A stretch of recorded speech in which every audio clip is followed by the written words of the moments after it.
When rebuilding a pump, you should use all the new parts. Reusing any of the old parts may cause the pump to operate incorrectly or shorten the life of your pump.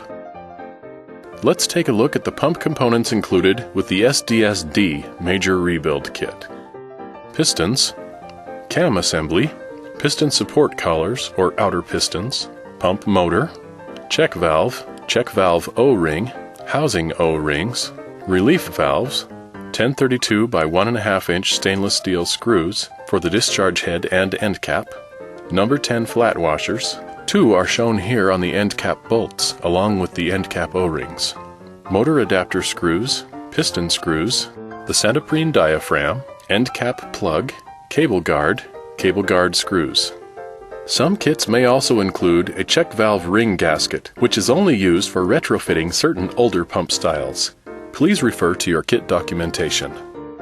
You will need the following tools for the rebuild process: a number 2 Phillips head screwdriver, 5/32 hex wrench, 3/16 hex wrench, a SunPumps end cap puller, piston assembly plate, 9/16 open end wrench, a long shaft 1/8 inch hex wrench, torque wrench. The following common materials will also be required for the rebuild process. These are not included with the rebuild kit. A non-outgassing silicone sealant. Caution: do not use any silicone sealant which contains acetone. Use a non-outgassing sealant, one without an odor. Dow Corning 3145 RTV adhesive sealant is recommended. Silver anti-seize, Napa 765-1764 is recommended. A food-grade grease or petroleum jelly, a 1032 by 3 inch bolt to be used as a guide bolt, a clean piece of wood about 18 inches square and 1.5 inches thick, a disposable cleaning rag. You will need to make a bracket to hold the pump and components in place during this process. Locate the piston assembly plate and a clean piece of wood about 18 inches square. The piston assembly plate has 2 small guide holes, 2 3/8 inches apart on center. Use the guide holes in the plate to drill pilot holes in the board. Then remove the piston assembly plate and drill 2 holes in the board at the marked locations with a 7/16 drill bit about 1 inch deep. Screw the piston assembly plate to the board at least a few inches away from the holes. Now we're ready to begin the pump disassembly. Let's watch Joe disassemble an SDS D Series pump for service. Using a Phillips head screwdriver, remove the 4 cable guard screws and the cable guard. Warning: the pump housing may be under high internal pressure. During the following process, a small amount of water or gas may escape from the pump.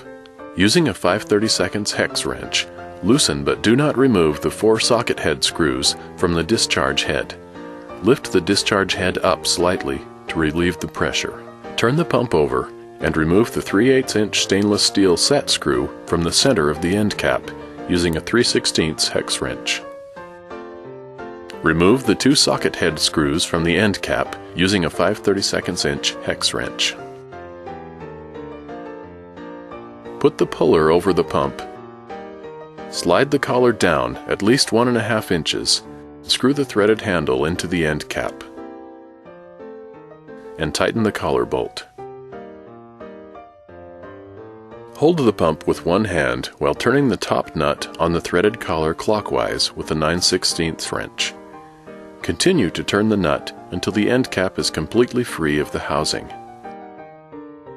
Loosen the collar on the pump puller and slide it towards the top of the pump. Unscrew the threaded handle from the end cap. Disconnect the 2 motor wires from the end cap and set the end cap aside.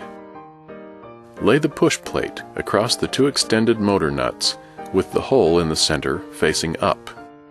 Place the puller around the pump housing again and slide the puller down until the threaded handle is seated on the push plate. Then tighten the collar. Hold the bottom nut on the threaded handle with a 9/16 wrench while turning the threaded handle clockwise. Continue turning the handle until the stainless steel housing is free of the pump. Then slide the housing and puller off the pump and set them aside. Turn the pump over and stand it up with the motor nuts in the holes in the assembly board. Remove the 4 socket head screws from the discharge head using a 5/32 hex wrench. Then remove the discharge head.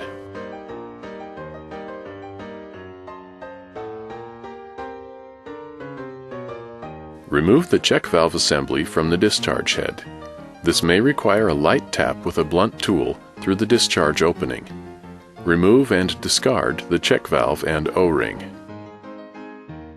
Remove the suction screen from the discharge head and set both pieces aside. Remove the bypass valves and springs from the diaphragm and discard. Remove the 2 motor adapter screws through the holes in the diaphragm using a 5/32 hex wrench.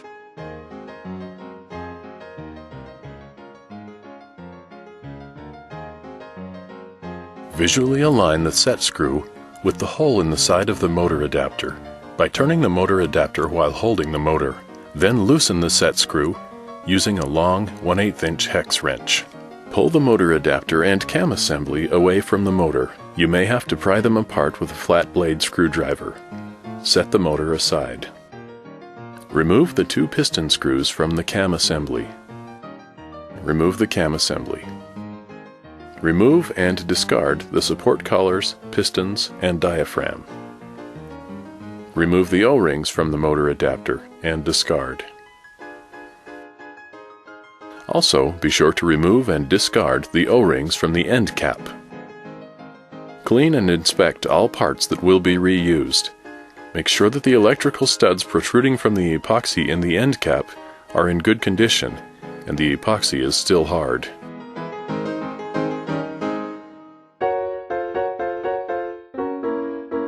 Now it's time for Joe to reassemble the SDS D Series pump.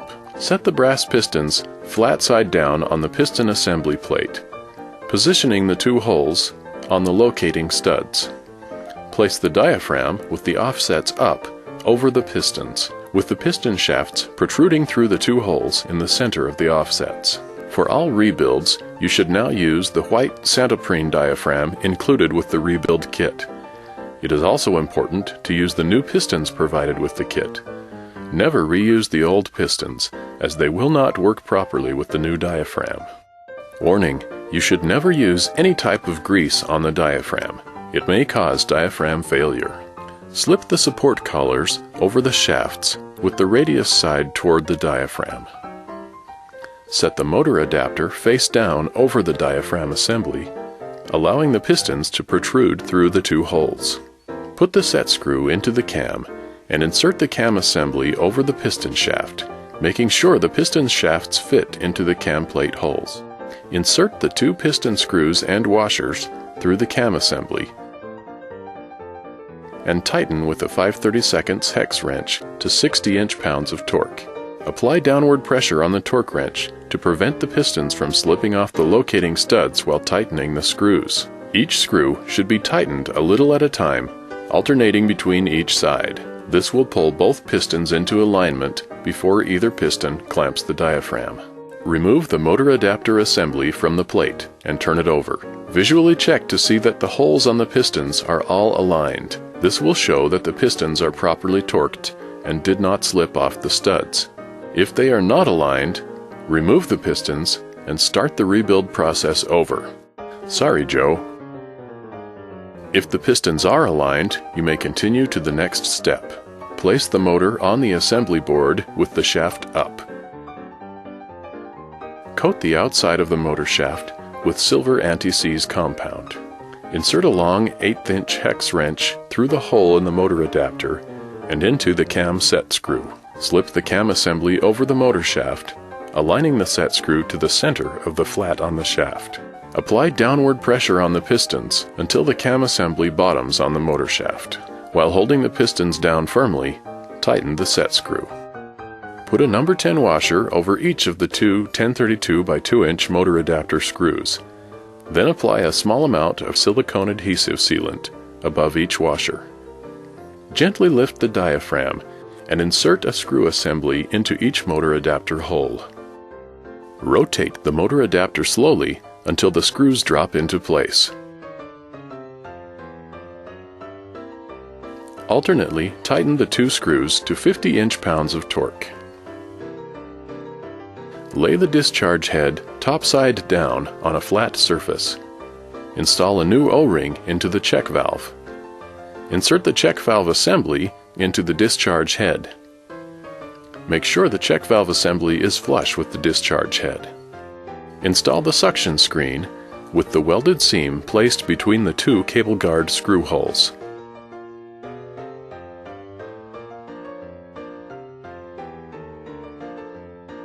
Turn the discharge head over and insert the 4 washers and the 1032 by 1.5 inch stainless steel screws in the 4 countersunk holes.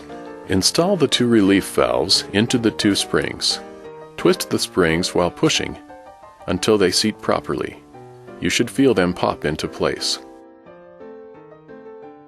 Insert the 2 relief valve spring assemblies with a slight twisting motion over the small studs on the diaphragm.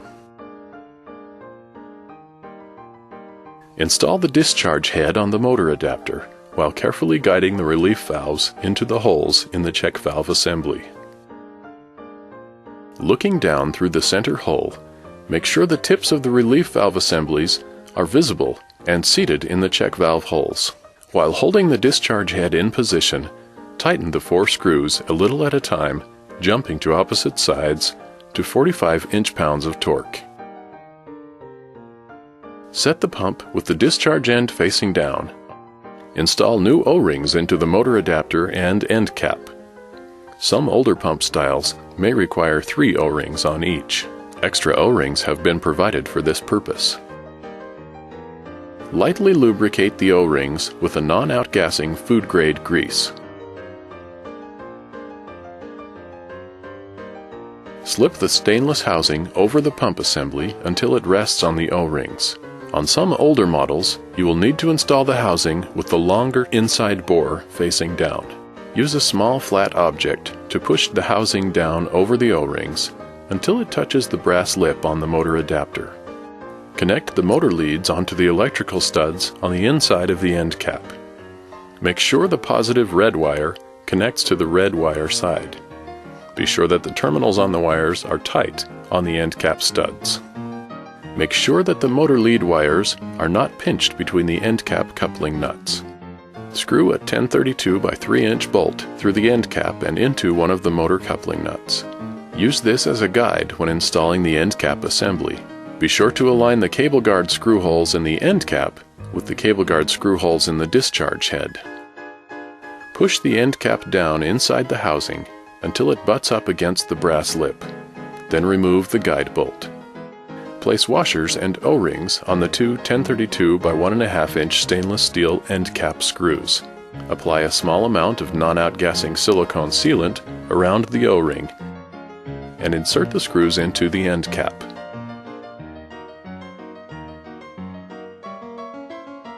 Tighten the screws to 35 inch-pounds of torque.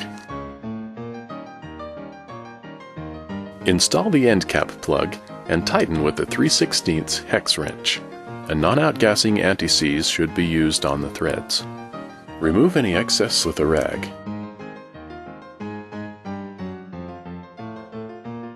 If possible, it's wise to temporarily connect your pump to a power source at this point and test it for proper operation. Install the cable guard over the motor lead using the 4 Phillips head screws.